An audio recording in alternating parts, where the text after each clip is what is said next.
ladies and gentlemen, boys and girls, and everybody in between. He's your favorite Mexican-American Gemini from South Texas. It's Chibbi. And she's the lipstick-loving Salvadorican from Brooklyn, New York. It's Rocky. And this is Words and Shit, the show where you get to know the person behind the poetry. Brought to you by Write Art Out. Yo, Rocky. Hi. I feel like it's been so a while good. since I've seen your face. It has. It's so good to have you back. You were on vacation last week. I'm a little jealous, but also that's kind of crazy. How was it? I feel like it's been. Oh man, it was well needed. Definitely needed it. I feel sometimes I feel a little guilty saying this week that like I went on vacation because we were like it's still a pandemic, and I'm like, I know, but I'm halfway vaccinated, right? And I made sure that I took the extra precaution. Yeah, I know. I took the extra precautions for this, and I definitely wanted to make sure that where I was going were very like COVID conscious places too. So it was Florida. So it was Disney World. Disney World in itself was like, I don't want to get sued, so we're going to be super thorough. Okay. And then outside of Florida. Outside of Disney World. Outside of Disney World, yes. It was definitely Florida showed its colors. I was going to say the words Florida and COVID conscious don't typically belong in the same set, or have not in the past year gone in the same sentence together. Not to hate on Florida, but I think Florida very much, I mean, I'll call my state out, very much like Texas was like, y'all do you, okay? Mask up if you want. And if you don't, that's your freedom, man. So. Exactly. Like, I feel like I'm still knocking, like I've been knocking quite a lot, like blessing myself, like my ancestors are probably just like looking at me like estúpida. I'm like, I'm sorry. But it was funny because I went with a friend, and the joke was like when we went outside of Disney World, right? We were walking around Florida. We're like, oh, we're definitely one dose confident right now. Like we are out here just like this one dose confidence. So. Clarity in the comments says it is their freedom, and she's so pretty. Aw, Rocky got that wing liner going on today. I love it. I love what you just said, that one dose confidence, where it's kind of like I'm partially vaccinated. I feel a little more confident to be out in the world, but also stay back. Yes. Definitely was carrying hand sanitizer and Lysol. But I know I'm actually going to get my second dose this Saturday. So, but you are fully vaccinated. Double dosed. Okay. Double dosed. And I can definitely say it definitely has brought the anxiety down more than anything. We haven't really changed anything that we're doing over here at all. Like we still are not going out to places. I think we're going to go get crawfish tomorrow. And that's the first time we're going to go out to eat somewhere in over a year. But even then I feel like we're going to like grab our crawfish and then like run as far away from everyone as possible. Like we're not going out. If we have friends over, it's still back patio, outdoors. But it has definitely lowered the anxiety and has allowed us, like my parents who are in their more mature ages, need help around the house and things like that. So we feel more confident like going and spending time with them and things like that, because they're also vaccinated. So it's like, okay, we're now in a safe bubble. And it's just one of those things where like the anxiety goes down, and then it also allows us to start to do things that feel like they're normal, even if we're still wearing masks and like doing all sorts of things. But like the whole getting vaccinated thing is such an important part, especially for people that, do like their living depends on them being in front of other people, being around other people. Because the pandemic has really taken a toll on the performing artist segment of society, for lack of a better term, right? And so like these vaccines like we need to start handing out vaccines like dollar bills at a strip club, okay? Just like everywhere. Yeah. I know over here in New York, they just allowed the 16 and above this week for everyone to get, 16 and above can get vaccinated. And I was looking at, I think it was TikTok, where it's just like these, because the level before it was 30-year-olds and up, right? And so all these like young 20-year-olds or like 28-year-olds and 29-year-olds were like, oh, look at me, I was in the 16 and plus category. So youthful, right? So I'm glad that people are getting vaccinated. I think everybody has some, initial hesitation around it, but it's a step to getting normal, and especially for those who were affected by it with their work and their performance wise. So yeah, and for everybody that's watching in the chat, like, I mean, we're not going to open a political, commentary on the pros and cons of vaccines, but if you've been vaccinated, celebrate that shit. We want to know. Okay. So we got somebody from Detroit, some from Kentucky, from Washington. Like, just let us know what your life is going on. But I don't know if he's been vaccinated or not, but our guest today definitely makes his living off of touring, off of performing, off of being in front of crowds. He is one of the most booked spoken word artists out there, if not the most booked spoken word artist out there. Tell us about our guest. I can't wait to get into this conversation. Sure. Okay. So, we were talking about Florida. So Florida represent because Pensacola. Bam, bam, bam, bam, bam. So Asia Samson is a professional spoken word artist from Florida and has toured over 1,000 colleges, 1,000, not 100, not 10, 1,000 colleges across the country since 2006. He's been seen on HBO Def Poetry Jam, TED Talks, Button Poetry, NPR's Tiny Desk Contest, and So Far Sounds. He has worked with companies like Disney to write Love on Her Arms, and most recently Nokia Mobile. So can we please have a nice words and shit warm welcome for Asia? Asia Samson up in the house. Hi guys. I am vaccinated, by the way. One. Mine is next. My second is next Thursday. Okay. Are you often feeling that one dose confidence? Like, ooh. I mean, yeah. You know what though? Here's the thing. I've sort of been confident since day one because my wife works in the ER, right? Okay. So I mean, she's around it like all the time, and so we know how to kind of keep our things on lock. Like we had a whole desanitizing station in the garage when she would come home from work. She would, so being around people like that, and when you're around people like that, who, I mean, all of her friends and are in the medical field, they'll tell me like, okay, they didn't know a lot about the virus when this thing first came out. So there was a lot of like spray everything and, and then after we learned some more, it's like, okay, you can calm down on that stuff. Just make sure you wash your hands, wear a mask, and it's not really as crazy like as far as what everyone's making it out to be, but you still have to be very diligent, right? It's just that you don't have to go to the extremes and totally disrupt your lives, and I've kind of liked it, man. I've been thriving. Thriving. Yeah, and that has been kind of like the state of mind that we've been in too, where like I think a couple of months ago, my husband, who's a nurse, was like, I don't know, we've just been so lucky so far. I'm really nervous. I'm like, no, honey, we have not been lucky. We've been diligent. Okay. We've been doing what we need to be doing. Luck has nothing to do with it. We are just following protocols. We're sanitizing, all that fun stuff. So as long as we keep that up, we're good.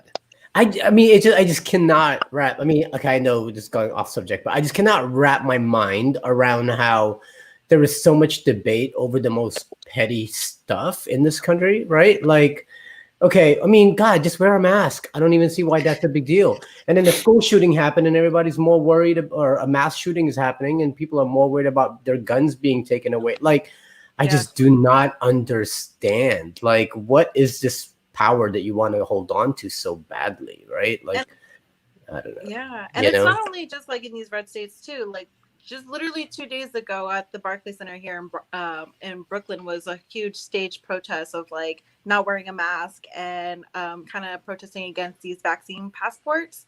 So it's everywhere, right? And it's like, yeah. I was just watching on that where it's like vaccine pass. Like we already do this. Your child cannot enter elementary school unless they're vaccinated. You cannot travel to another country if you don't have proof of vaccination. Like it already exists. Why are you upset? I mean, this is literally the freest country in the world, right? But with freedom comes responsibility, and not everybody knows how to use that properly. Like, and that's my thing. We're so blessed to be in a country where, we're free to do whatever we want, but at the same time, we're also cursed because we're a country that can do whatever it wants. And so it's one of those things, man. Like, they need to watch Spider-Man more often. I totally agree with that. Right. But you know what? I know that we're like, Chibby's like, we're not going to talk about politics, but it is what it is, right? I mean, it is what it is. In our mind. Don't get me started on all this Asian stuff right now. Like, don't let me get started on that either. So. I mean, we may dive into it. Who knows? Before we start with that, we definitely always start our segment with with our poet. You're coming in, you're gonna talk to us with these very intimate details, not only about your poetry, but your life as well. And you're friends with us, at least with Chibbi, and I've also known you through Southern Fried too. Right. So I like to always start off with asking this question: how's your heart, friends? Like, how's your heart this week, this today, this month, this year? Just let's do a little check-in. Oh man. So for the last couple of weeks, it has just been a blessing. Like always have these waves, right? So for a minute, like poetry I wasn't really doing a poetry thing. I mean, I can't step away from it. I had shows, but it was more so that, there was a lull, especially during like winter break and stuff. And so like during that time, I was getting a lot of design clients. So I was doing a lot of freelance design, which is something that, I really didn't like. I don't really like doing design anymore, but I know I'm good at it, right? So I took them on. And so, I was getting a lot. But in the last month or so, there's this humongous like poetry stuff that's just been coming. Like, this is added to one of those things where all of a sudden people are calling me like, hey, you want to come on our show? Hey, you want to come do this? I'm like, yeah. And right now in this what time is it? Yeah. At this very moment, I'm here, right? But they're showing one of my videos on this thing called the Entrepreneurs Organization. It's an organization that the CEO of Netflix is a part of. And so they're showing my COVID poem, and they gave me the login to log in and check it out, and so that I can see what other people are seeing. But I'm like, well, I'm doing this already. So my manager is over there kind of fielding it, seeing what people are saying, kind of getting comments or whatever, because they're not going to know whether I'm there or not anyway, because I'm not part of it thing. But I'm hoping that it'll lead to stuff. And there's another big thing that's happening right now that I had to stay up till 4 a.m. to write, because I was commissioned to write a poem that's due by Monday. And so I was up till 4 recording it and like doing the video of it and everything. I can't tell you the details of it because of NDA and stuff, but Mom's the word. Yeah, it's pretty big. So so all of a sudden all this poetry stuff is showing up. So I'm like, okay, all right, follow the flow and just let it take you. So it's been good. I've been feeling great. I've been feeling more hopeful than I have in a while. Not to say that I'm never hopeful, but I'm feeling pretty hopeful. Oh wow, that's good. And everything that I've heard, I don't know how much you put into astrology and horoscopes and things like that, but everything I've heard is that April is the month of abundance. This season is an abundant month, so like just let it come. All right, we just got out of Pisces season. There's a lot of emotions happening, and now abundance is on its way. That's just what the cards have said. But, I'm actually a Pisces, so the whole entire season I was like, it's Pisces season, and I think Chibby's just been tired of it. We're in Aries season now, okay?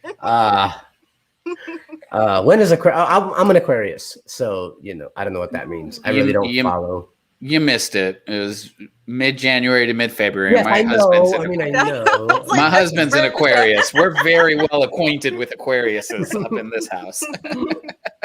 Nice. That's awesome. I love it. Well, let's get it. We like to do this segment at the top of the show after checking in so that the audience can get to know you a little bit better if they don't already. And it's called speed dating. So we're going to ask you a series of questions. Feel free to answer them as concisely or as in-depth as you feel is necessary to answer the question. Okay? Oh, all right. So, first question. What is the best poetry slam team you've ever been on? Oh, that I've ever been on.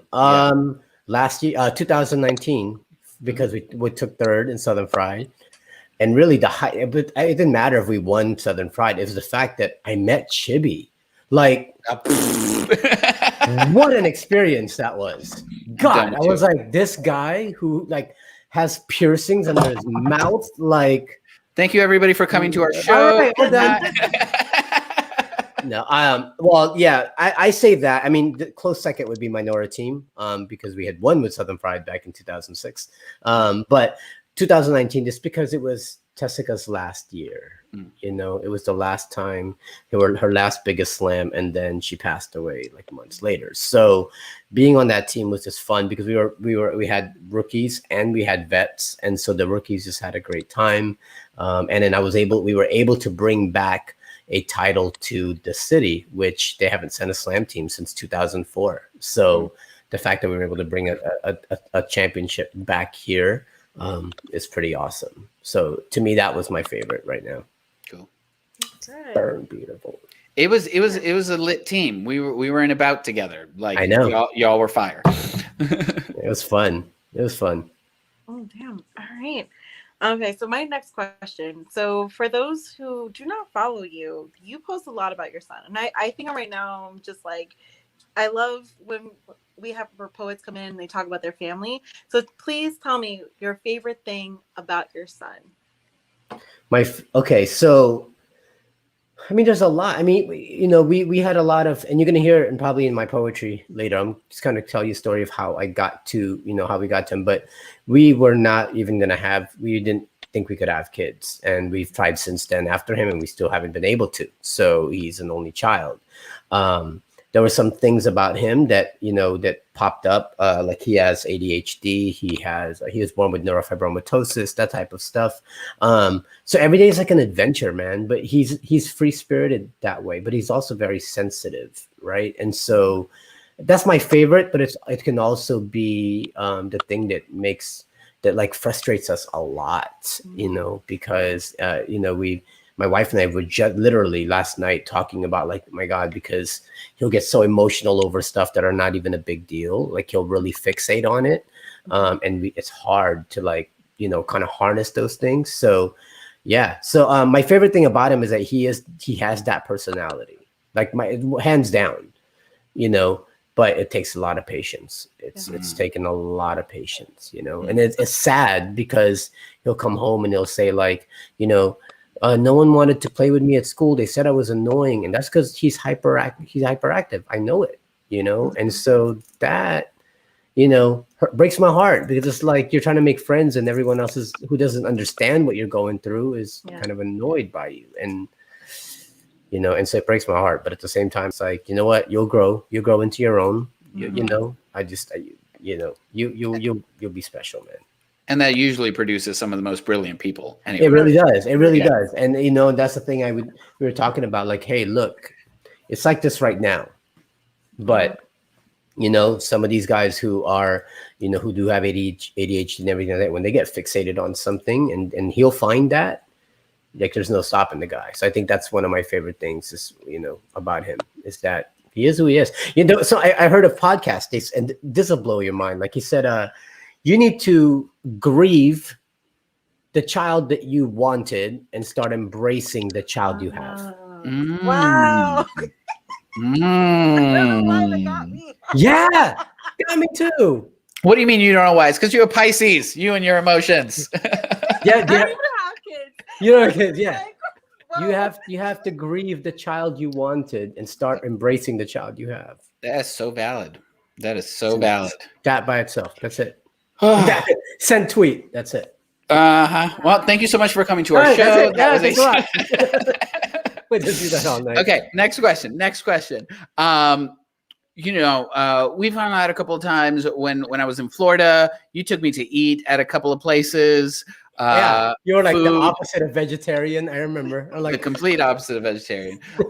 Food. So my question, I ask this to everybody. This is my favorite question to ask. And some people have a very straightforward answer. Some people can't make a decision. What is your favorite dish? Oh man, yeah, ribeye steak with dude. That's easy for me, man. Ribeye steak with like potatoes and like just like that would be like if we're talking one dish, or you're talking about a meal? Like a dish. Yeah. Like no, that could be considered like steak and potatoes, right? That's a dish. That's a dish, but are we talking? See, this is when my bougie comes out, right? Are we talking courses? Because I have that planned out, right? It can be we had somebody say my favorite dish is all appetizers. Like listen, we're gonna start with like firecracker shrimp, right? Start off with something like that. Then maybe like blue wedge salad, blue cheese wedge salad for like to begin your you wouldn't know. It's blue cheese on lettuce basically. Then ignore ribeye with a baked potato and simple as that, right? Or like potatoes au gratin, some sort of potatoes and maybe like something green at least, right? And then but you pair that with like an old fashioned cocktail, right? And then you finish. I'm telling you, and then you finish with like a cheesecake, with like a cordial. Like a coffee with Baileys or something. That's my that would be my like. All right, I'm dying tomorrow. That's what I'm gonna eat tonight. But I also like simple shit. I like simple stuff. I like Filipino food. Like I love Filipino food, and so I'll eat that like on a daily. It's fine. But that is a meal. And on that note, thank you for coming. I'm going to Ruth Chris's. Good night. For real. For real, can we go? Let's rock, man. I'm so down for a cruise. I feel like I missed an opportunity. I shouldn't have gone to Disney. I should have just gone to your house. Just like, hello. Well, I'm going to Disney tomorrow. Hey, for work or for pleasure? We're surprising Eris and a couple of other kids. They don't know we're all going, so we're all going to Disney tomorrow. Should be interesting. So expensive. It's actually pretty good. It's good. No, we've been. I mean, we're from Florida. We've been. It's just, it's gonna get, it's always so expensive, man. And they get you okay, you start buying stuff that in the regular world you would never buy, but they put some in the water over there, man. Yeah, they do. A little pixie dust. Yeah, and then you come home with all these knickknacks. Like, why did I buy this? But yeah, we're going tomorrow. Oh, it's fun. It's fun. All right. So this is going to be our last question. So what words or I guess mantras do you try to live by? Oh, yeah. So words and mantras I live by. There's a few.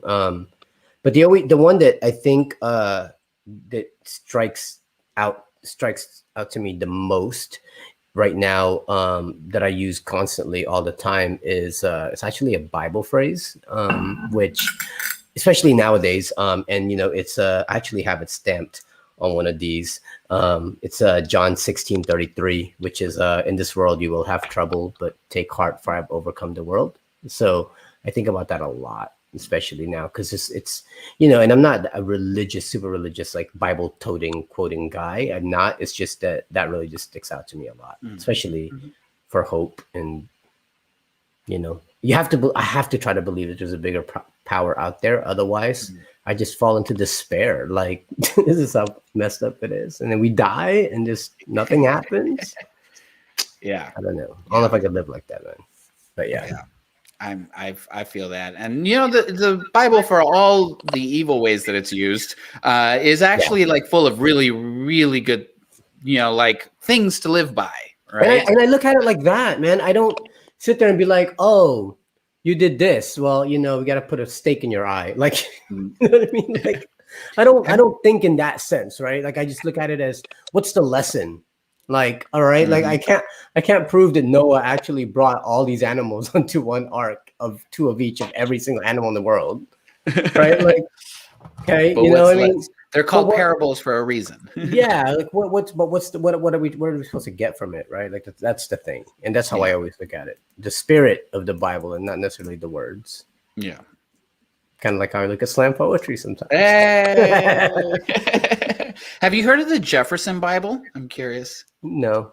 So No. Thomas Jefferson went through the Bible. He basically went through the Gospels and took everything that Jesus did, but cut out whatever like was divine or holy or miracle, like just like the acts that the human Jesus did, and put that together. And it's like this just book about an amazing man, you know, Yeah. and how he lived his life and how he taught others to live their lives. You know, That's it's pretty good. completely devoid of the spiritual aspect of it and more about like, you know, just be a good person. Yeah, that's really it. That's really all. I just don't be a, you know what I mean? Don't be a dick, right? Like, Just be Look at- kind. Just yeah. be kind. Just Look it up, the Jefferson Bible. dope. I will look it up. Chibbi always provides all these gems. You know, I went to college and shit. And All right. I think that's basically our last Speed. question. So thank you so much for definitely coming in and just doing this speed dating portion with us. So I think we can go straight into your feature. So before that, cool. audience, please use the comment section. Definitely, if you hear something that you like, just kind of give your little virtual snaps, or claps. Say, oh my God, that was amazing. Oh my God, I got pregnant by that poet. I don't know. Like, you just got Virtually. I don't know. People just like be writing random stuff. So go ahead, write what you've been like saying. Yeah, enjoy the feature, and then we'll be right back.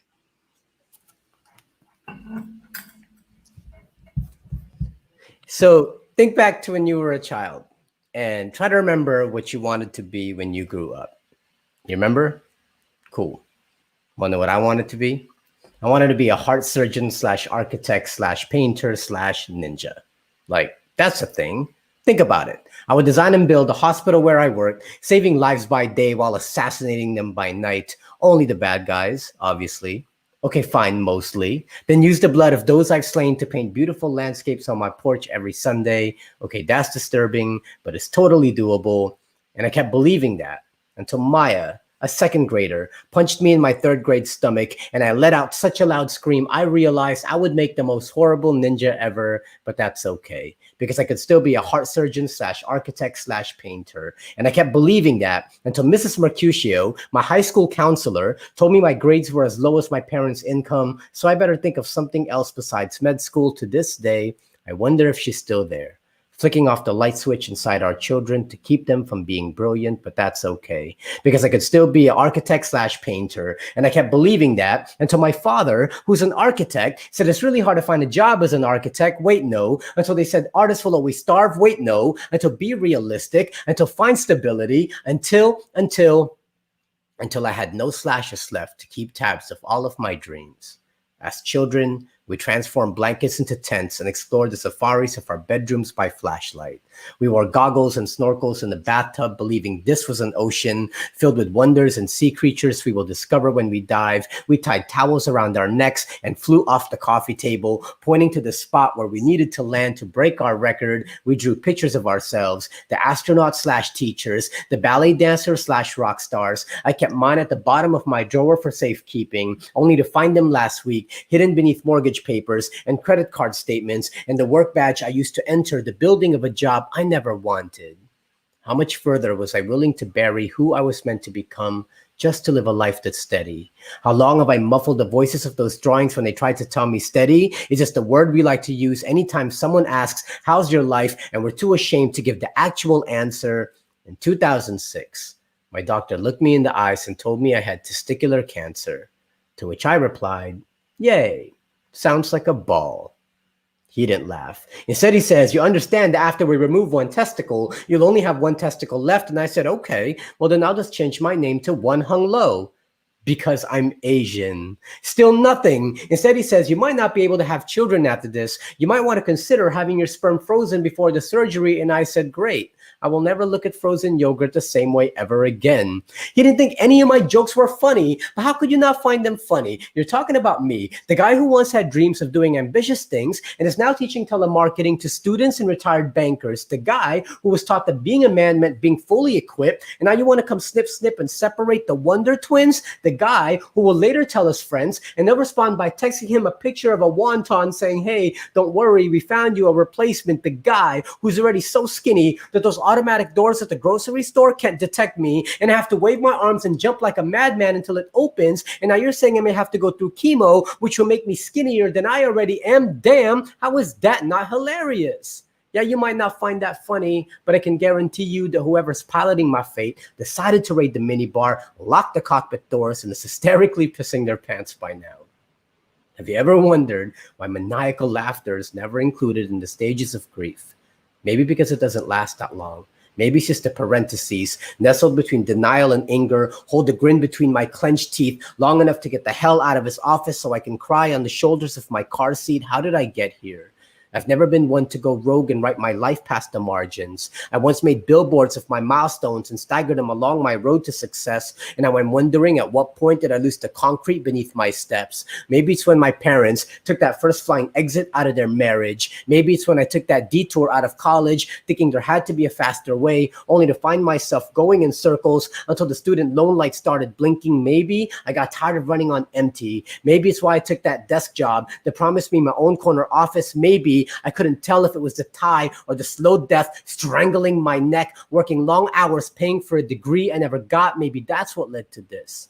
Laying on the hospital bed, my eyes towards the God I was told was a God of promise, asking, are you laughing yet? Do you not see this? The heavy-handed nurse pushing the needle in and out of my skin, failing to find the vein for the IV, the machines beeping like an SOS distress signal, like maybe this is it for me. The rock bottom ending to a life spent falling. How funny that the last words I'll ever hear is a doctor saying he'll do his best to make the scar as minimal as possible, as if my prayers resided on that. I don't remember anything after. I just remember the fade to black. But I do remember this. Just before the darkness engulfed me like a confession booth, just before the anesthesia grabbed me by the veins to drag me to my sleep, I heard my voice say, don't you see? This is your out. Because how can you ask to be molded into the person you're meant to be and then question how it's being done now? And when I woke up, I found myself here, sitting on the stage, performing a poem where I get to say, I'm now 16 years cancer-free. I got a sexy battle scar slash beneath my belly. Oh, and remember what they said about me not being able to have children? Well, I should also mention, I now have a son much more perfect than any poem that can come from me. My son, who hides fruit snacks in the crevices of the couch and eats them again 2 days later. My son, who has this weird thing about placing stickers over his nipples. My son, who gets to pick out a book for us to read before he goes to bed and eventually figured out that the longer the book, the longer he gets to stay up. No, I will not read you the entire Twilight trilogy. Now, put that back in mommy's drawer before you ruin it. My son, who, all right, real quick story. So my son's 7 years old, right? So obviously he is potty trained now and everything, but he's not at that age yet where he can wipe himself. So we still kind of do it for him. And the other day, this dude was on the toilet doing his business. And when he finished, I kid you not, this kid yells out, Alexa, I'm done. I'm like, no, dude, Alexa doesn't do that. My son, who manages to leave Legos on the floor in the exact same spot I'll be walking in the middle of the night. So when the top of those Antichrist toys meets the bottom of my holy foot, I have to hold my mouth to silence the screams, because if I wake him, he won't go back to sleep for the rest of my life. If you think I'm overreacting, let me ask you, have you ever stepped barefoot on Legos? Trust me. It hurts a lot more than having a testicle removed, but I still let him have them, because every time we put a new Lego set together, he immediately takes it apart and rearranges all the pieces. And when I tell him that's not how it looks in the picture, he replies by saying, it's okay. This way is better. Sometimes fate has a way of dismantling our lives to tell us it's okay. This way is better. May we all be rearranged and rebuilt like that. May the billboards of our plans be shredded by the wind. So I'll ask you again. Think back to when you were a child and the answer you gave when someone asked what you wanted to be when you grew up. Think of how quick those answers came, held together by slashes before the world tried tearing them apart. Yeah, we may no longer want what we wanted back then, but it doesn't mean our hearts are meant to settle for something we don't want now, because somewhere you're 6 years old, still filling in the blanks of all the things you've ever wanted to be. You, that could be firefighter slash veterinarian. You, that could be superhero slash fashion designer. You, that could be master chef slash PlayStation gold medalist. You, the wide-eyed wanderers with your gaze towards the horizon. You, with the impossible mountains to climb. Do it for the gram. Bring your slash back. Place them between everything that makes up who you are, whoever that might be. Claim the amazing you've become and drop all the which no longer fits you. Me, I'm Asia Samson, writer slash performer slash cancer survivor slash husband slash father slash professional napper. No, I never became an architect, but I found much more joy in building people up. No, I never became a heart surgeon, but I try to write poems that cut through the chest and get to what's broken. And no, I never became a ninja. Actually, that's not true. I'm totally a ninja. I'm like the most awesome ninja, fighting my best fight when the darkness comes. So tell the world to keep an eye out, because somewhere I'll be lurking, waiting for the perfect moment to strike. And when I do, I promise you will never see me coming. So yeah, perfect timing, because I think my son just got home. He's like right there. We're just performing, and I'm gonna do a couple more poems for y'all to kind of tell the story of the journey that I've had with testicular cancer and having my kid. And you want to come say hi? Come over here. He just got back from Taekwondo, so he likes to come and say hi. So say hi to everyone. Hi. See, there he is. Okay, bye now. All right, so. Getting to my kid, man, it wasn't easy. We definitely had a lot of challenges, and this is the poem that I had written. After my cancer, we were able to get pregnant, and they said we weren't going to get pregnant because of testicular cancer. We did manage to get pregnant the first time, and this is kind of the story of that. And I don't want to take too much time explaining, so we'll just do the poem. The shower has been running for over an hour. When I find her, she is sitting cross-legged at the far end of the bathtub, and without looking up, she says, "The blood has finally slowed down." These were the first words she's spoken since the hospital. I'm sure she's been waiting to speak until now. At least here, with the water streaming down her face, there's no way for me to tell if she's been crying. She says, "Remind me tomorrow to cancel the baby registry." What am I supposed to say? I'm supposed to be good with words, but right now there's a bright pink river snaking its way towards the drain, and I can't get my tongue to paddle us upstream back into her womb where we left our happiness yesterday. I read the story of a 12-year-old boy locked for 2 years in the bathroom, the light switch covered with duct tape to keep him from turning on the lights. When they found him, he was too weak to climb out of the bathtub on his own. Before that, I read the story of a 3-year-old child hung upside down and beaten with a frying pan, then left to die on the floor while his parents fucked on the air mattress next to him. Before that, I read the story of a 6-year-old girl who felt the only way to overcome the bullying was to hang herself with a jump rope. A jump rope. At what point did she feel so ignored? She felt the only way to be heard was to turn that jump rope into a cord, tie that cord around her voice, anchor it to the heavens, and play telephone with God. Sweet, sweet girl, if only my wife would have heard you. She would have answered that call. She would have shown you how to use that jump rope properly, so I don't tell her these stories of these children born into monsters and afraid to sleep in the dark, because it would only remind her there's a nightlight we bought for the nursery that will never be used. It's even one of those night lights that light up the ceiling with tiny stars. That night, we slept in each other's arms, our bodies entwined into a figure 8 of infinity, because that's how loud we dialed up the silence. And the only words of comfort I could muster was to tell her we'll just be the best and an uncle to everyone else's kids. Like this was some sort of consolation prize. Sometimes the math just doesn't add up. On one side is a child wanting nothing more than a safe place to sleep. On the other, our parents staring at a crib they will never get to assemble. My God, can you not see this? Can you not do something to close the distance? Or at least tell me what to say to my wife to lift her up. When an empty womb feels so heavy, all she can do is collapse in the corner of our bathtub that Sunday.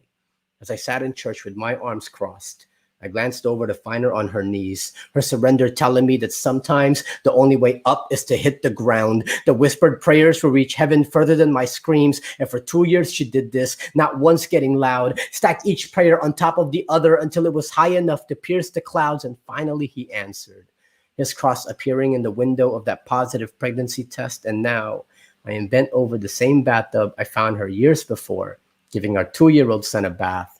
He splashes water on the floor, laughs when I get angry, and when we finish, when I tell him to put his bath toys away, he kisses each one just before he drops it into the basket.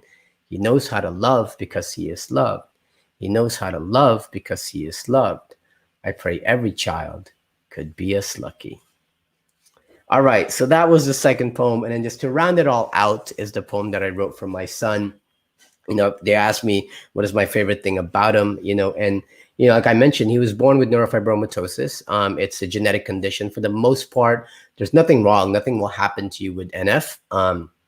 But there are some delays. You know, you get, you know, learning delays, physical delays. In fact, he didn't start walking till he was almost 2 years old. He didn't learn how to jump till he was like 3.5. And just last week, now he's 7. He just finally learned how to ride his bike because he couldn't get the muscle movement, but now he's learning. So like, it's awesome. But there are definitely some other delays, ADHD, that type of thing. The rarest case of NF is when they start to get a lot of tumors, and they get so many tumors sometimes that if you've ever seen pictures of people where they have so many bubbles on their faces and it looks like it's melting, that is a sign, you know, like that's like the worst case. Well, unfortunately, he doesn't have that. Like, it's not something that, you know, he got. So how they knew he had NF was because he had all these like birthmarks all over his body, just like dots everywhere. And when he started school, he was in kindergarten, started kindergarten. I remember putting a hoodie on him the first day of school because I was trying to hide the spots. And we got into a fight because he was like, you know, I don't want to wear that. Daddy, it's hot outside. And I'm like, no, just wear it. And he was like, no, I don't want to wear it. And, you know, it's Florida. It's like 98 degrees. And then I realized that, like, what am I doing? Like, why am I putting my insecurities on him, thinking that they're going to make fun of him because he has all these spots all over him? And so that's how this poem came about. And I will end with this. And it's called Walking Constellation. It's one of my favorite poems. But yeah. Every year, there are roughly 130 million babies and 150 billion stars born in the entire known universe. In a span of 9 years, my wife and I had 3 known miscarriages. All that to say, we spent a lot of time floating in the empty void of space, wondering why the numbers never stacked in our favor. When we finally caught the comet, the geneticist saw the 100 tiny birthmarks that freckled my son's entire body and told us this was a symptom of neurofibromatosis, a rare genetic condition that can cause benign tumors to grow in the brain, spinal cord, and nerves. At its worst, so many tumors can grow, we can sag his skin and make his face look like it's melting. And I'm wondering, how will I handle the tumors if they come? If I can't even stand to look at the birthmarks that are already there, fast forward 4 years. It's his first day of school and he's throwing a tantrum because I'm making him wear a hoodie in this 90-degree weather, but I can't tell him I'm trying to hide the spots. It's just I know too well people's tendency to be cruel, how they like to chop down trees just to make more handles to mount their axe, and I won't let him get whittled down by sharp tongues like that, watching them take from him and turn him into something that he's not until he slowly becomes the weapon that's turning on himself. I know too well that kind of self-hate, and right now I'm just doing my best to control the fate of what's meant to become of my son. So please just put this hoodie on because you can't yet see your birthmarks for what they truly are. But just then, while standing there naked, he held up his arms and said, "Daddy, they look like stars." Then pointing to the biggest one on his ribs, he said, "Daddy, this one looks like a spaceship. So forgive me for failing to compose myself when he started making up stories of the spaceship flying through the galaxy that is his body. Have I forgotten how much energy it takes to create a planet? Have I forgotten about the black hole that can suck the life out of an empty womb? Have I forgotten about the empty space that was left behind after the first time I dismantled the unused crib in our bedroom? How dare me think I know more about this universe than you do? How dare me forget all the stars that fizzled out before you came shining through? You were born, you are here, riddled with spots as proof you exist. It's why they call them birthmarks to begin with. So how lucky are we that you have more than most? Miracle boy, I know one day you might want to eclipse yourself into that hoodie to hide behind the moon as they stare and point. Well, let them stare and point the same way they stare and point at stars in wonder and awe. Remind them they're merely specks of dust in the vastness of your presence. And when the bullies come with a meteor shower of insults aiming to hit you at your core, swing your Milky Way arms to the bridge of their nose so they will always know, that you are the big bang your mother and I have been waiting for. You walking constellation, you light speed traveler, you rocket of hope. I've gone on with this metaphor for too long, I know, but every year There are roughly 130 million babies and 150 billion stars born in the entire known universe. All that to say, no matter how worse your condition becomes, we will always love you until infinity. You are our sun, our 1 in 150 billion. All right, that's my set, man. Thank you guys so much for indulging and all that stuff. And was that a laugh track? Is that a laugh track? It's so weird. So It's applause. It's applause. all right. Applause, applause, applause. Yeah. It just Well, so happens they came home right as I'm like, as I'm like trying to do stuff. It's like weird. Okay, but here we are. That's the way it happens. My husband came home earlier in the set, like- and the dog started Bow cooing. wow. Yeah. Because no. I don't know if I have a dog or a pigeon, because she'll be like, it's like, okay, I have a Wookiee. Okay, Asia. So Wow. let's yes. I was like, wait, you're gonna go jump in. We can't do like little statements about like, wow, this. You want to process? Yes. Oh my god. So I always make faces, and I saw my little voice, and I was like, oh my god, it was great. Thank you so much for sharing. It was weird because I was seeing like comments pop up, and I didn't realize comments could pop up from like YouTube and stuff. And I was like, I got like, whoa, there's a comment. Oh, okay, yeah, yeah. So anyway, It's the virtual equivalent of people snapping in the audience and, and all of that. It's what we do what we can in this virtual world. yeah, I'm actually kind of looking through some of the stuff now. It's pretty dope. Yeah, people are loving it. Absolutely. Let's talk about this virtual world because, as noted in your bio, you're one of the most highly booked spoken word artists out there. You tour for a living, but then last March, the entire world shut down. So how has it been? Because now we're going on over a year of COVID. So how has it been as a touring artist in the pandemic? I'm gonna sound like such a insensitive dude right now, but or boastful, and I'm not trying to be, but I actually had more shows last year than I did in the last couple of years. That being said, it's because I was, colleges were able to we can bring Asia now without having to pay more and for travel and stuff. Yeah, of course. So I've been touring since 2006, so we built up a lot of relationships with schools, so because they weren't able to go to these college conferences to see poets and things like that, they're going to dig back into people they've had before, right? So I was able to do a ton of shows that way. I was even brought by the US military to do a show in Bahrain, which was crazy, virtually.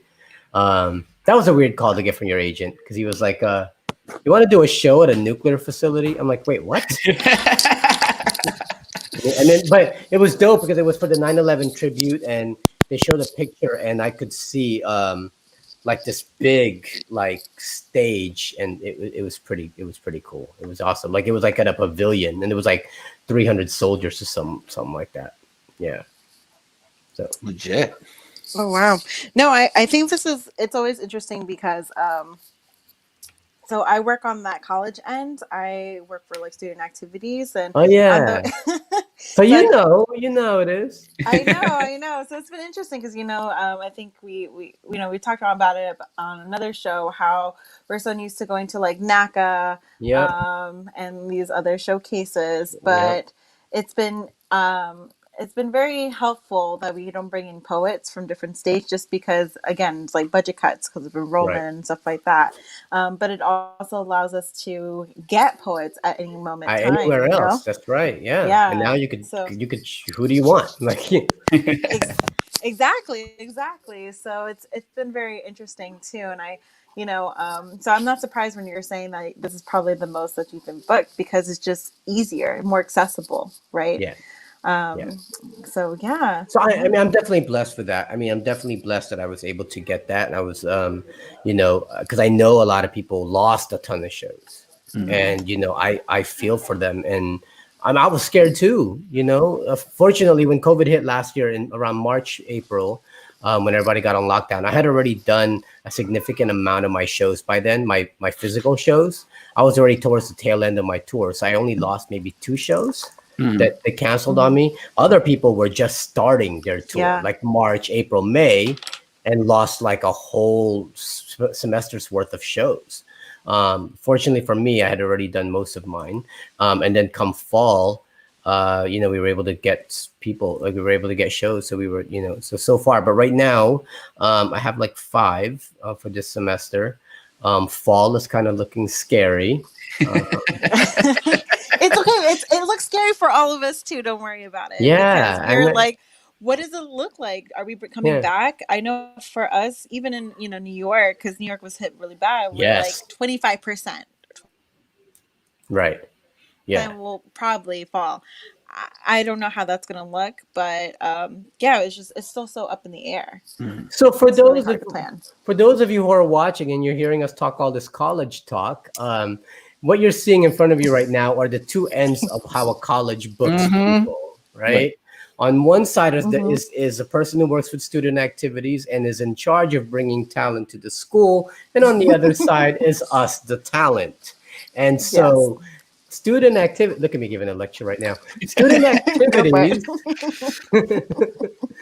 I've been in a while. This has been my job. So student activities, they usually book a year ahead of time, right? Like they already have everything planned out for the next semester and the semester after that. And so that's how we always know as artists, 2020 is going to look awesome, or 2018 is going to look great.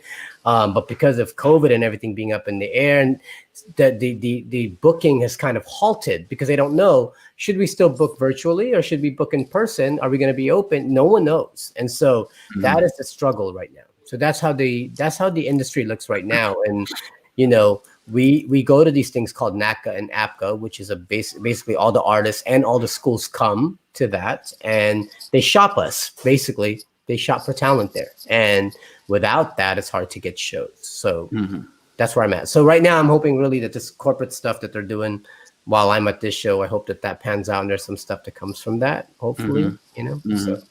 Now you also, like, outside of poetry, you do a lot of other things. You talked about design earlier, you do leather work, you do photography. So even with all that, you're pretty well stocked in terms of like equipment. How is like the pivot to virtual? I want to say how easy was that for you, but how was that pivot? Because like you have a setup, like how was that pivot to virtual shows for you when it was like, right, you're not going anywhere, but you still got shows to do? Because also you have a child. I'm laying back for this because you guys have a very big problem because I'm a gearhead. Like I spend a lot of money on gear. When I get into something, like when I got into leatherwork, I had to buy all the things, and right now I'm into this overlanding thing, which I'm loving because overlanding is so much fun and it's basically camping with a vehicle and you get to fix up your vehicle and stuff. And I started an overlanding channel, right? And it legit, like if you go to YouTube and look up Baptism Overland, outside of the Asia project, you go to Baptism Overland, you'll see all these like things that I've done. And it actually grew faster than my poetry channel started to grow. Wow. I think it's starting to catch up. And I'm like, oh my God, okay. Because I think people are like loving it because, right, especially with COVID, a lot of people are being outdoors more. And so I love doing that. So there's always avenues. And so I'm always buying gear. Like I have, when it came to going virtual, I really had everything already I needed. The only thing I needed to do was get something that will allow my DSLR to hook up to the webcam on my computer, and then I had to get a better mic for streaming and stuff. But that was it. Everything else I've already had, like lights and cameras and things like that, because I do photography and video. So I pretty much, but I'm always ready to buy more gear. Like, sort of God. But now it's like tax. Like it's like now it's tax deductible now. It's all tax deductible. It's always been tax deductible. Well, yeah. Let me not say some things, and then this gets put in an audit. But it's true. A lot of the stuff that when I make enough funds from shows, I usually throw it right back into the business. Like I get equipment because now that we're virtual, I have to get better equipment to provide that, right? So. Yeah. So of course, I don't like go out there and buy like Gucci bags and stuff. It's just not me. It's not my. I buy a lot of gear. Like I love gear. Like I even tell my wife, I'm like, don't buy me clothes because I'm gonna be picky about it. Definitely don't buy me sunglasses because I always use every pair of sunglasses she's ever bought me. It's like a curse every time. I go buy me something that will allow me to make more things. That's like the best gift for me. I mean, I That's was the gonna best say, gift for me. I was gonna say, you don't buy Gucci bags, but you are known for your fashion. You are, Yeah, definitely. Well, yeah. I mean, you could make things work. Well, no, back in the day, I used to buy like a lot of that stuff. Like I used to love high-end stuff, and so I still have a lot of high-end stuff. But then I had a kid, and then everything, and suddenly like priorities change. For a while, I was all about that. Actually, what changed? No, not priorities. COVID happened. Like prior to COVID, it was all about like looking good and blah, blah, blah, fashion stuff. And then COVID happened, and it was like I have all these clothes and I have nowhere to be. And if the world ends tomorrow, I am not prepared. And what am I going to do?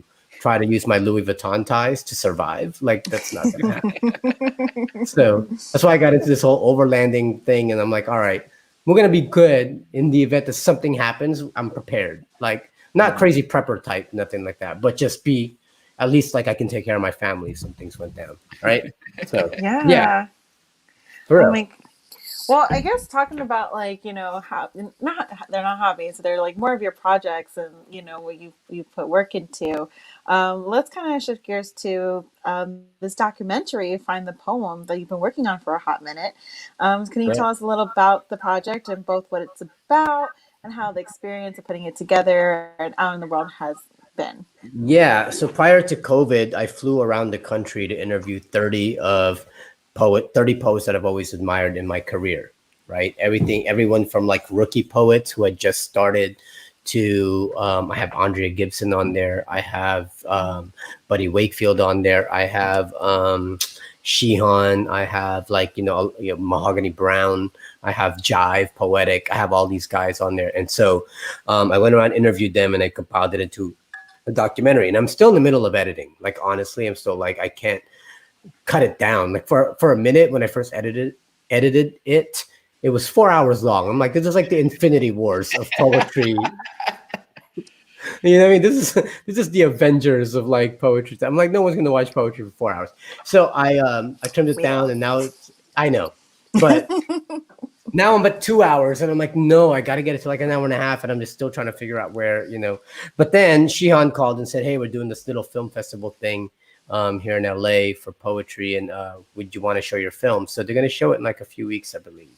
So I'm pretty amped about that. But they're going to just show it so that I can get feedback, and really so I can get more like, hey, what did you guys think? This is the raw cut right now. It's an hour and 45 minutes long.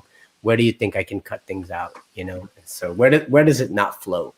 And so that's where I'm at with that. So I'm excited because, once I get that kind of feedback, I can get back to editing and make it look good. Yeah, essentially workshopping the film, Yeah, pretty much. Yeah. So the theater guy, I forgot. We got a theater guy over there. Theater in the house. So speaking of workshops, so you've been doing poetry professionally for a while now, and you've decided to kind of like share your knowledge about making a career out of poetry by offering this workshop with awful good writers called Pro-etry. Right. Yeah. I think you've had 2 sessions now, right? Yeah, we're 2 sessions in. Yep. Cool. You can still join people. If people are watching this right now and you want to learn how to make poetry into a career, you can still join on awfulgoodwriters.com because when you sign up, you could still watch the past 2 episodes and then join us for the live ones for the last 2 that I'm doing. So that was my question. How's it been going? 1 and 2, what can people expect? Because like you said, people can still sign up. If you're just hearing about this workshop now, you can still sign up, go back, watch the 2 sessions that have already happened and catch the next 2. So how's it been going and what can people expect from it? Oh, it's been great, man. To get into the workshop is a little steep. I knew when Buddy and them were pitching it, like, ooh, people are going to pay $150, right? But if you think about it, $150, you will learn the ins and outs of this career. And you can take that's an investment in yourself. And so I've had 8 people sign up, and they've become like my students, man. Like it's been pretty great. Like every week I see them, like, hey guys, and like, where did we leave off last week? And they've been like giving me nothing but positive feedback. They've been like, man, this workshop has been so helpful. I've been getting so much information. So I don't skip on the information, man. I will tell you how I did it and how you can possibly do it too.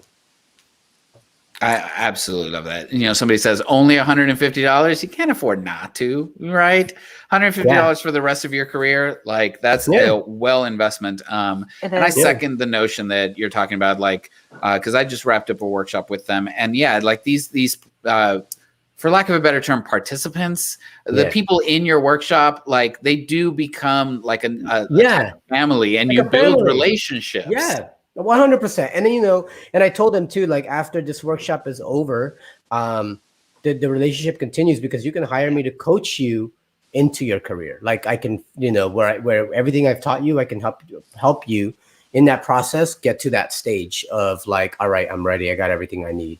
And I can show you the doors. I can introduce you to agents, but you know, I can only show you the door. Like I'm not going to build your career for you, but I will give you all the tools and resources and things like that. Cause I think that, well, one, karma, right? Like if I don't help others and I'm being like this with what I have, then, you know, it's going to come back to me later. Right. I mean, Chibbi, I brought you into the college market. I'm gonna, right. Like, you know, I saw Chibbi, I'm like, Chibbi, you're going to do so well in college. And I introduced him to agents. He's with my agency now. The agency that represents me represents Chibbi. And I'm not saying and take credit for that, but just because I'm like, Chibbi, this is the door. You want it or not? And Chibbi's like, I'll walk in. And here we are. Right. I believe in I think that we can all share. I mean, there's so many colleges, man. Like people act like I'm going to do all of them and no one else can. Like, come on, dude. Like I can't be at all the college. There's so many. It's not a zero sum. And we can all make money, man. We can all do big things if we just stop getting in each other's way. You know? Yeah, definitely. I feel like we're always, you know, you have to not compete, right? It's just we need to like build each other up, and we still want to see everyone kind of eat, right? We just want you to eat. That's great. That's great. So. I feel like, this is like so many information. It's really great because you're talking about like the business side so well of like poetry.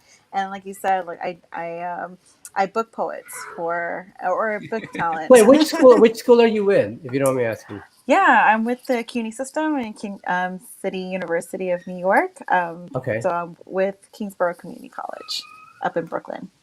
Okay, I haven't done that one yet, I don't think. No, you haven't. But that's fixing to change, she said.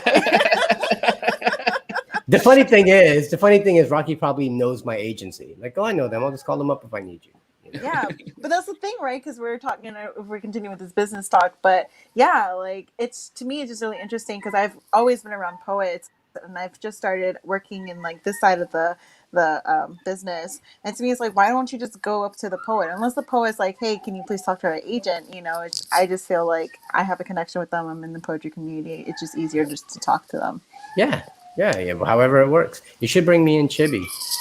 I already brought Chibbi. She already, I've been to Kingsborough. Saying, if all of us went, then we can all do like that. Top it up. That'd be good. Asia and I are a good double feature. They have this gorgeous room where it's just floor to ceiling windows looking out into the Atlantic Ocean. That's where you perform. Yeah, we have a lighthouse, so it's been really nice. It's nice. Yeah. Well, here we have floor to ceiling floors, so it's actually pretty cool. That's where I usually perform. All right. Floor to ceiling floors, right? Floor to ceiling floors, a ring light, a nice little, DSLR camera, and a bookshelf in the back. Yeah. We got a cute question in the comment section. Macho wants to know, what's one piece of advice you'd give to aspiring poets? You know what? Oh, what's one? No, I'm not gonna do one. I actually write tenets, right? I write poetry tenets. Like these are this is my code, my own personal code when I'm writing poems, right? And I'll tell you them easily. Number one, write what you know, right? Because so many times when you watch people do spoken word, or they'll watch like Button or Write About Now, suddenly everybody's writing what became like viral, and everybody wants to write that kind of poem. And like if I were to write about police brutality, being an Asian guy who's never experienced police brutality, then I'm not really doing that injustice, right? And then there's going to be people who's going to know more about it than I do, and then they're going to debate me, and before you know it, I'm out of my league, right? I would rather just tell personal stories about what I go through, because you can't debate personal stories. You can come to me all day and tell me why I'm wrong about my views, but you can't tell me that, you know, my wife didn't have a miscarriage. You know what I mean? So I'd rather tell stories and let the audience figure out what it is that they got from that. So number one is write what you know. Number two, take it all the way. When you go through something traumatic, when you go through something that you want to, you know, that might make a good poem, you have two choices. You can write it or you don't write it, right? No one is forcing you to write it, and you shouldn't be mentored by somebody who tells you to write out your traumas just so that you can get like viral or get points on a slam, right? You get a coach like that, you walk away ASAP, you know, because there's been coaches that way that were teaching kids to do that, and that irked me. But if you did go through something traumatic, you can choose, write about it or don't write about it. The moment, though, that you decide to write about it, the moment you say, I'm going to commit myself to this poem because I'm ready for it, then don't sidestep around what you're trying to talk about. Take it there. Take it all the way, because that's the only way you can actually get everything out that you need to get out about that subject. Right. That's the only way you'll heal too, is getting it all out. If you decide I'm going to talk about the time I was sexually abused, but you kind of pussyfooting around the subject a little bit, I mean, you know, then you've wasted an opportunity to really talk about it, because you made the decision to write about it.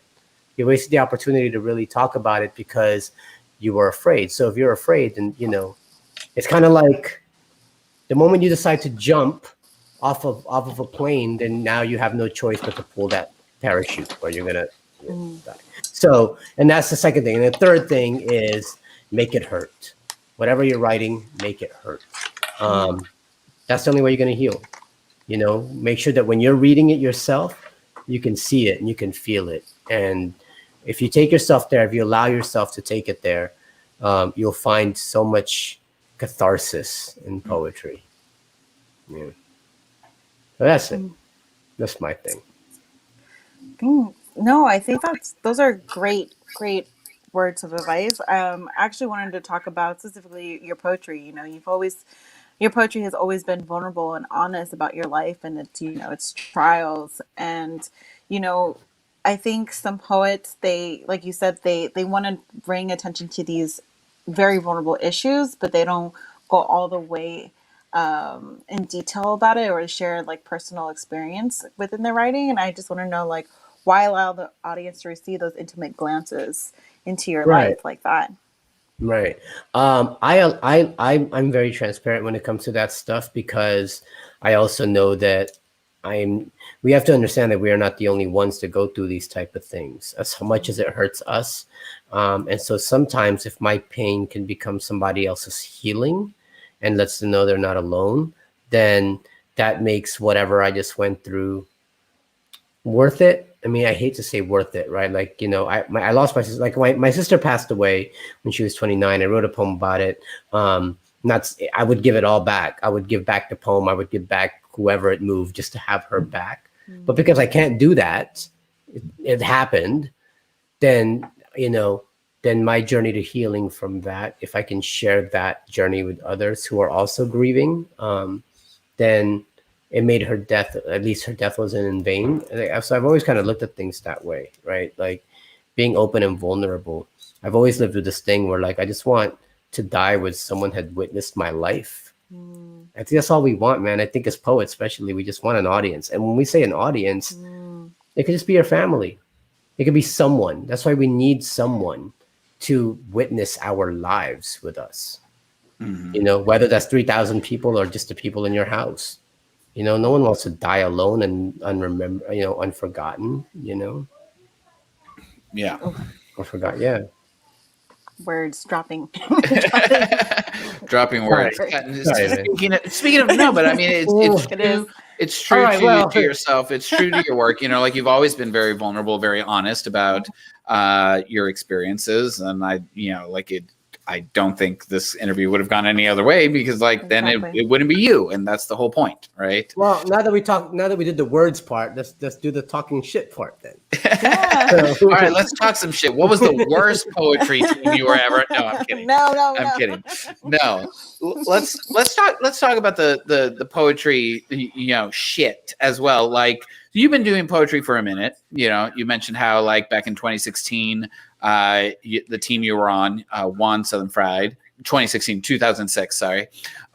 You were on Def Poetry Jam. Like you've been doing this for a hot minute, but you're only now working on releasing your first book of poetry. Yeah, because books weren't a thing then. That was my question. One, why till now? And two, what's that project looking like? All right. So the thing is, because before I had these bigger ambitions for my first book. A lot of times when you want to give birth to the first thing, you really don't want to just give birth to it right away because you want to make it perfect. And then you realize, what am I doing? Just do it. You know what I mean? So I had this goal of making a photography coffee table book that has my poems and my photography in it. Right. But to produce such a book, it's like $20 a book, which means I would have to sell it for like $30. I'm like, ooh, that's going to be expensive, right? Mm-hmm. So, and I'm like, okay, well, and I kept pushing it off, but I was already designing it. I already had it all created. And I'm like, yeah, I don't think I'm going to be able to do this book for a while. And then I was like, well, why don't I start off with a simpler book that's not necessarily photography, but just poetry and stories about my son that I put on Facebook, just collect all that, produce a book with it. And then the proceeds I make from that book, I can use to fund that second book, right, that I really wanted to do. So the first book is still going to be dope. It's about my son. It's all the stories about fatherhood and haikus that I've written for my son. Haiku stories on Facebook and even poems that I wrote for him. Yeah. Like, for example, go for it. For example, this haiku, you think he needs pills because he can't sit still.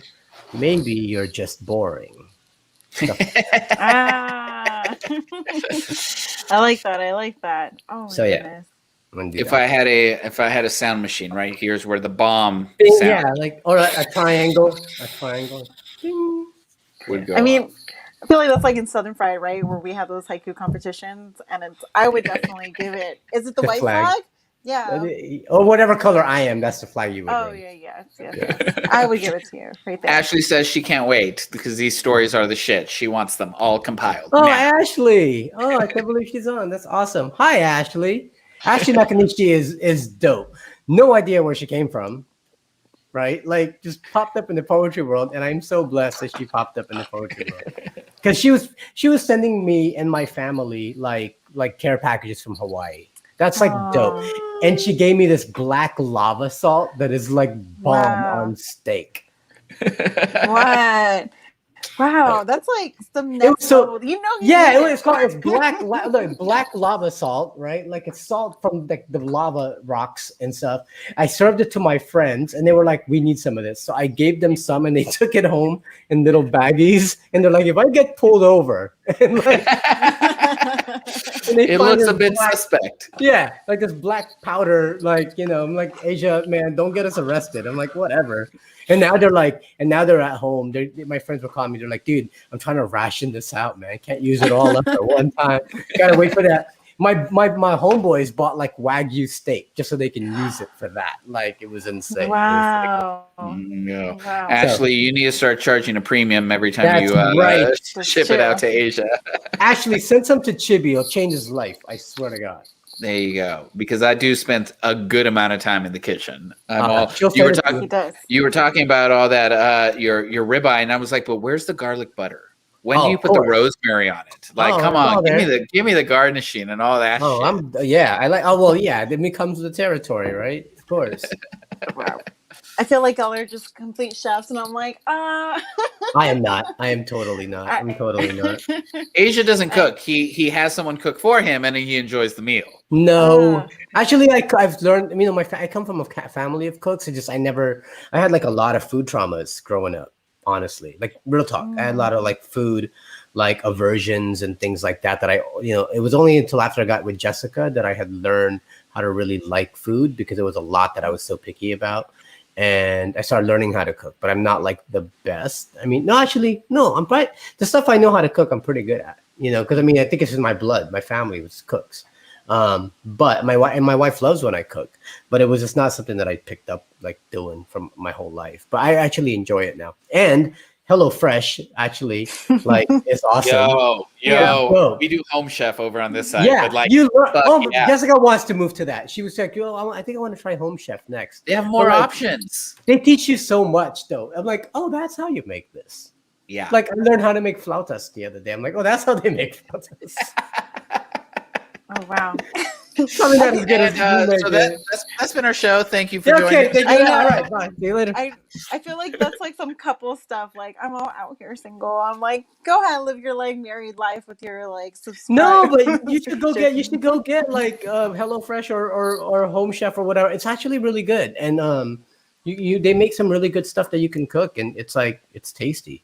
You should. My sister lives alone. She's single. She does the Home Chef thing, and it's like you do the. You made that sound so sad. My sister lives home alone. It's not sad. She's an independent woman living in Houston. Okay. The way you said it sounded so hilarious. I'm just talking to Rocky here. Like, maybe you two should Zoom together since you live alone. I know. We'll get it together. Me and Julia will have a subscription and we'll like share it like sometimes. Yeah. Sometimes we'll cook together. You're single and live alone. You obviously don't have friends. I guess I'm sorry, Chib. Oh man. Well, that was our show. Yeah. No, I will say that TikTok has actually given me some like amazing recipes. I've done home frites. Yeah, like I was like, look at me. I didn't even know it'd be like I didn't even know TikTok would have videos that long that you can follow. No, they're quick. They're quick. So you gotta watch it a few times and write down. I got this creamy avocado salsa recipe off of TikTok the other day. You gotta watch it a few times. Jot it. TikTok's where it's at for food. I watch a lot of TikTok videos, but I've not yet jumped on the TikTok bandwagon and made my own videos. It doesn't make sense to me, but I enjoy the dogs. There's a lot of hilarious stuff on there. Yeah, I think that's what it is, dude. Yes. Like, I never got into Vine either. And I'm just like, you know what? I'd rather just create stories, like on YouTube, especially now. I'm creating a lot of stories and media stuff. I like enjoy it. Like, like I can create something, like it's fun to watch. I don't know. Yeah, I don't know. Maybe one day, who knows? But I feel like I'd be too old to do TikTok. It'd be weird. I think, like the youth really do kind of scare me on TikTok. Like they're so quick to like judge you so fast. And I'm like, ah. Oh, are they? Yeah, see, I don't know about all that. There's no need. Yeah. Yeah. I think how many more questions, Chibby? Like 2 more questions? Yeah, I mean, I got one more on my list, but that's all I got. That's all I got left. But I think you got that one too. So like, yeah, go for it. I'm here, man. All right. I'm like, refill, bartender. I think we've talked a lot about how COVID has changed our lives. From TikTok, even right. TikTok blew up because we had, we were staying inside. And I think, we kind of alluded to it at the very beginning, but, as like an Asian American poet from like a red state, how have you situated yourself and your work in the specific moment in history, and how have you used these virtual spaces to really like, I guess, advocate, through poetry? I mean, this is the best time, and as far as technology is concerned, it's the best and the worst time too, right? Like I said before, like if you don't know how to be responsible with the power that you have, that's what's wrong. There's so much news and so much influx all the time, like from everywhere. Like you'll hear about something the moment it happens, within 5 seconds you'll know about it too. When back in the day, you'd have to go send somebody on a horse to tell the rest of the towns about what's going on, right? Like, so it's all on our fingertips, right? So basically, you can be anywhere at any time. If you can just use that platform, use that responsibly and use it to better the world, we would be so much better. But right now, the things that are being passed on is just negative, like to the point where you want to shut, like that's horrible. The fact that you were like, you know what, I need to unplug because it's getting too much. That tells you that it's a drug, right? It's kind of like going to a club and be like, all right, I think I've drank enough. I'm going to chill now. Like that shows you you've drank enough, right? Like, okay, I'm going to start puking if I don't. Then that's how much news and stuff we're getting online. That's how much stuff we have to deal with all the time now online. And so I try to, at least if I'm going to provide something, at least let me provide something that will give people hope. I'll, provide something that people will want to watch. And, because if we had good stuff online to watch and it made us feel good, we wouldn't have this feeling of, you know what, I need to unplug. This is getting to be too much, right? We'd probably be like, man, this is just right. This is good, and good news doesn't travel as quickly as bad news, because bad news is what sells, right? So that's where we're at. And so I've had to shut down. I mean, because once the media gets a hold of one story, you'll hear all about that for a while, right? Like even if it's been happening, I can guarantee you Asians have been attacked a lot for a long time, because I've seen it, I know it, but only now all of a sudden it's in the limelight, and all of a sudden now you're seeing it. It's kind of like, people were like, really? Cops are beating up, cops are killing Black people? They've been, hello. But it wasn't until recently that it's now being, you'll see it. So for those of you who think it just started happening, no, they've been fighting for this for a very long time, but only now there's public awareness, right? Yeah.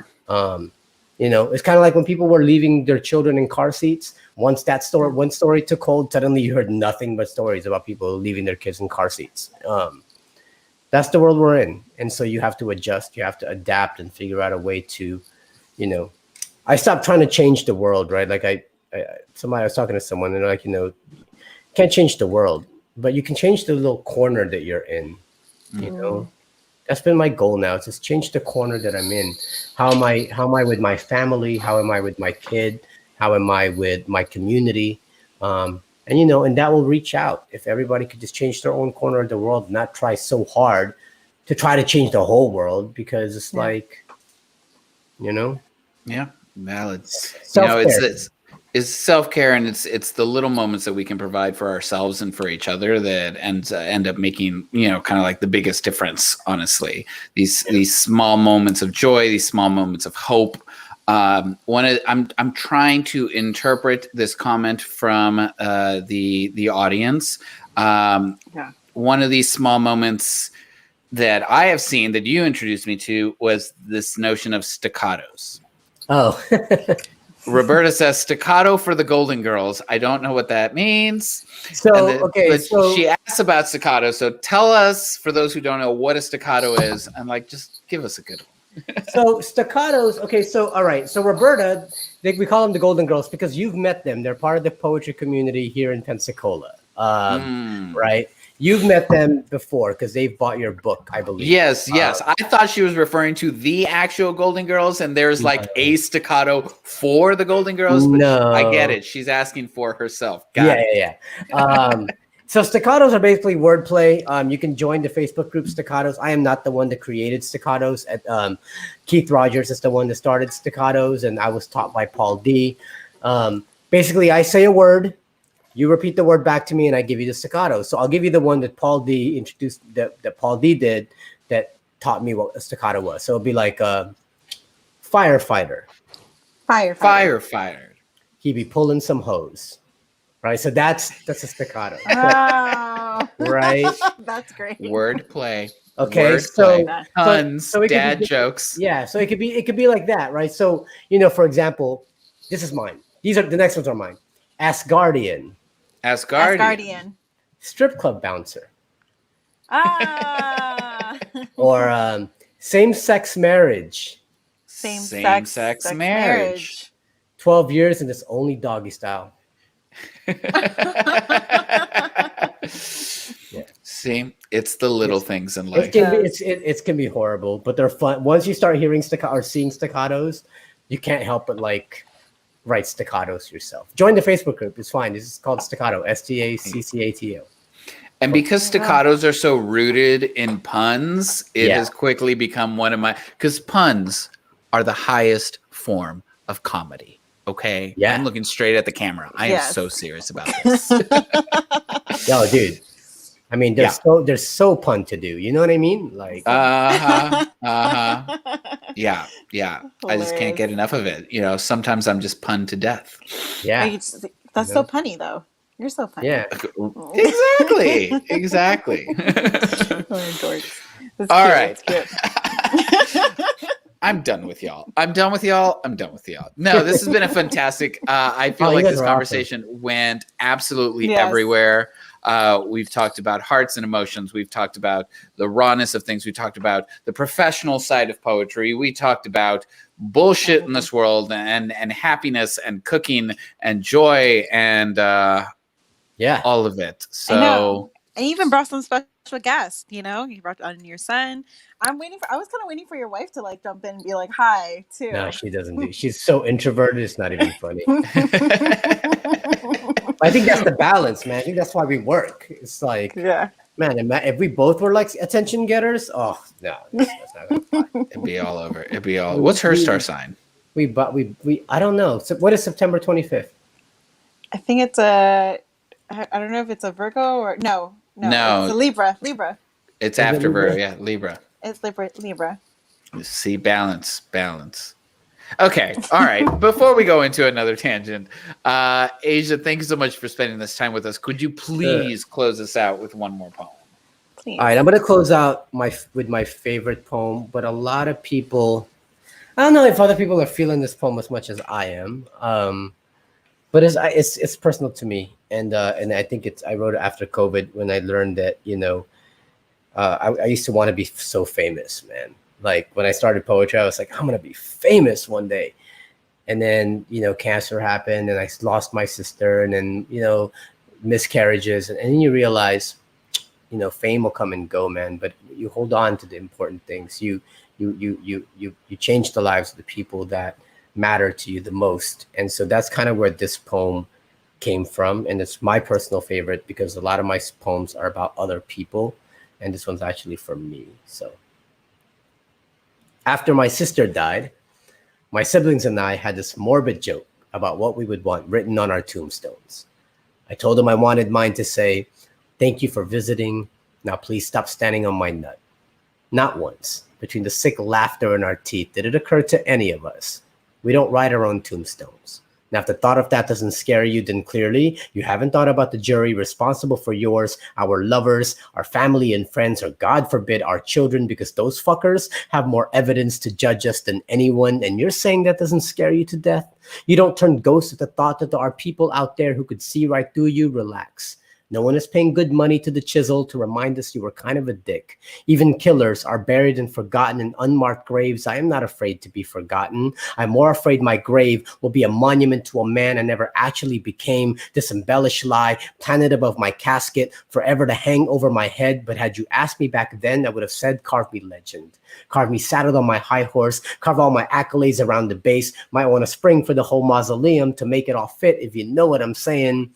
But I've since racked up too much mileage on this tongue from all the years spent running my mouth, and I've since found out that the choir that sings your praises can quickly become the choir that will tear down your pulpit for the materials to build your cross. I know I'm no Jesus. Most times, it's my own God complex that has even my loved ones staring me down with a handful of nails. I'm pretty sure they can't wait to hammer into my ankles if it'll keep me from constantly putting my foot in my mouth. Now, if I could just manage to mortician the ego out, then maybe my open casket won't look so grotesque. We all want to put our best face forward. It's just most times my best face forward has me turning my back to those responsible for collecting my bones. There's a reason resumes are not carved on tombstones. There's a reason my son can't quote a lick to any of my poems, but word for word recite every one of my bedtime stories that has made him laugh. I remind myself that to water where the grass grows. Because the worst blow anyone could deliver to a writer like me is a tombstone with something so cliche like loving husband and father, just to take up the space of having nothing else better to say. Nothing is worse than being forgotten, than being remembered but unforgiven. It's why this poem, it's now his 50th revision, rewriting and rewriting until I have a story where I don't end up the bad guy, because sometimes the bad guys are the ones with the best intentions but became too obsessed trying to control what their tombstone will say. I don't ever want to win this life like that. I want to be one of the good guys to finish last. I want to be so far back on my final lap that by the time I cross the finish line, the balloons are gone, the music has stopped, the crowd is dispersed, and the only ones left to cheer me on are those that taught me compassion, taught me humility, taught me decency, and just maybe I'll make them proud enough to tell the chisel, to tell the tombstone, he was a good man. Yeah, that's it. As simple as that might be, I just really hope my tombstone says he was a good man. Now please stop standing on his nut. Thank you guys so much for having me. This was one of the most fun interviews I've ever done in a long time. Great. I love we that. We try. That's why it's called words and shit. Like we'll get into the words, we'll get heady, we'll talk about some shit, and then we'll just talk about some shit. Yeah. Yes. You guys are building a really good thing here. Continue with that, please. Thank you for spending this time with us. Absolutely, it's been a fantastic conversation and fantastic hearing your work.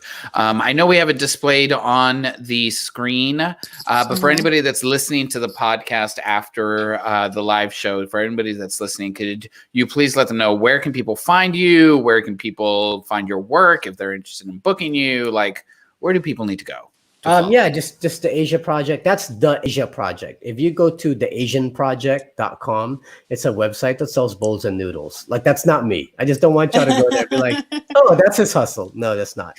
The Asia Project pretty much will lead you to everything. Like, you want to know my tour dates, you want to know who to get a hold of, you want to know, you want to watch videos, you want to buy merch, it's all on there. So go on there, it's the best way, or just reach out to me on all the social media platforms. I'm usually more on Instagram and Facebook. Twitter, not so much.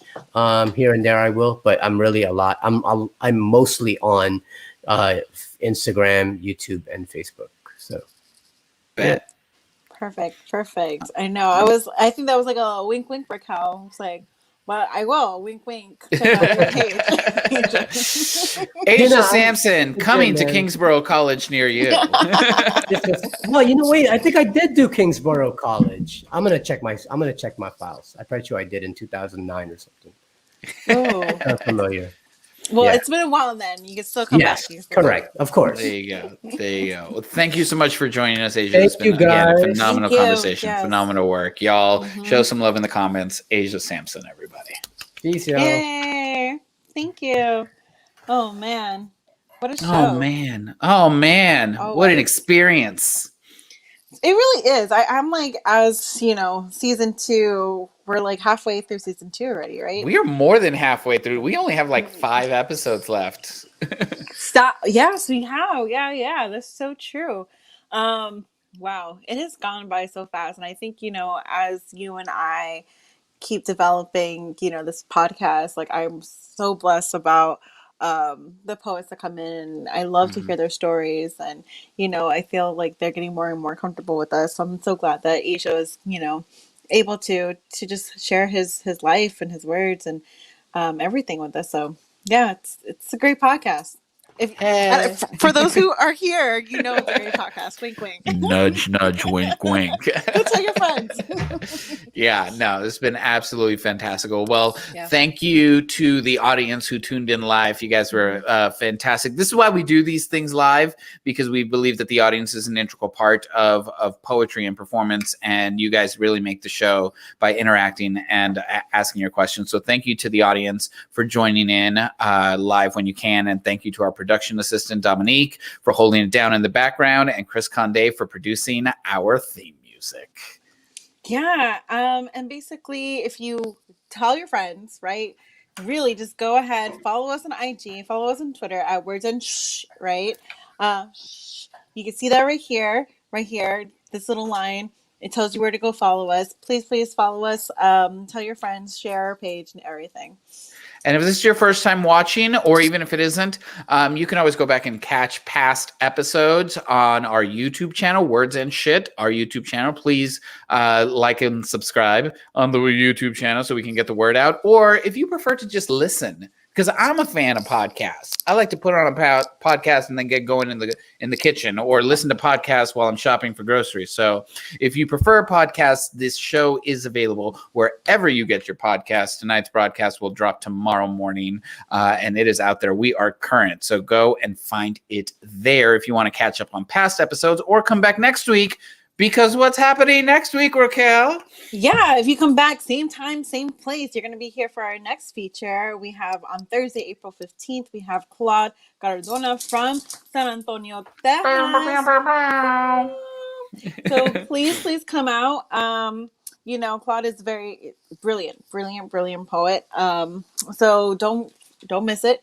And you'll be here with our cute faces, with our amazing voices. You're falling in love with us. It's cool. Yeah. Hopefully we'll see you next week. We got about 5 or 6 more episodes before we wrap up season 2. That means you've got all of season 1 to go back and catch up on. And then we'll be back in the summer for season 3. But we're not there yet. We're not there yet. Wait till you find out about how we're wrapping up season 2, y'all. That'll be happening soon. Until then, hopefully we'll see you next week. Until then. All right, stay safe out there, yo. Stay safe, especially if you're in Florida. Wear a mask. Yes, but Mickey Mouse will just definitely keep you safe. All right. Bye, Good night. See you next week.